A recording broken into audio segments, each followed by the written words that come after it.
തലസ്ഥാനത്തെ അതിസുരക്ഷാ മേഖലയായ കവടിയാർ കൊട്ടാരത്തിൽ വൻ മോഷണം. രാജകുടുംബാംഗം ഗൗരി ലക്ഷ്മി ഭായിയുടെ സ്വകാര്യ അലമാരയിൽ സൂക്ഷിച്ചിരുന്ന 2 കോടി രൂപ വിലമതിക്കുന്ന വജ്രാഭരണങ്ങളും പുരാതന സ്വർണ്ണ ശേഖരവുമാണ് നഷ്ടപ്പെട്ടത്.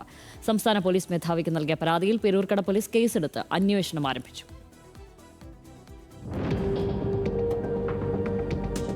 രാജകുടുംബാംഗമായ ഗൗരി ലക്ഷ്മിഭായിയുടെ കിടപ്പുമുറിയിലെ ഇരുമ്പലമാരയിൽ അതീവ രഹസ്യമായി സൂക്ഷിച്ച ലോക്കറിൽ നിന്നാണ് 2 കോടി രൂപ മൂല്യമുള്ള ആഭരണങ്ങൾ അപ്രത്യക്ഷമായത്. 2025 നവംബർ ആദ്യവാരം ബംഗളൂരുവിലേക്ക് പോകുന്നതിന് തൊട്ടുമുൻപ് അലമാര പരിശോധിച്ചപ്പോഴാണ് ആഭരണങ്ങൾ നഷ്ടപ്പെട്ട വിവരമറിയുന്നത്.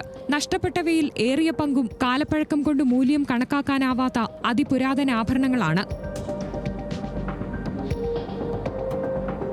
പത്മനാഭസ്വാമിയുടെ ചിത്രം പതിച്ച സ്വർണ്ണ പതക്കവും മാലയും, 5 കുതിരപ്പവൻ സ്വർണ്ണ നാണയങ്ങൾ, പിച്ചിപ്പൂമൊട്ട് ഡിസൈനിലുള്ള 3 പവൻ പാദസരം, രത്നങ്ങൾ പതിച്ച 6 പവൻ ഒഴുക്കൻ വളകൾ, കുഴിമിന്നുമാല, പിരിമാല, പിരിവളകൾ തുടങ്ങി വലിയൊരു ശേഖരവും മോഷണം പോയി.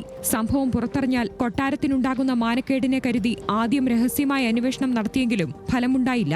തുടർന്നാണ് സംസ്ഥാന പോലീസ് മേധാവിക്ക് 2 ദിവസം മുമ്പ് ഗൗരി ലക്ഷ്മിഭായി പരാതി നൽകിയത്.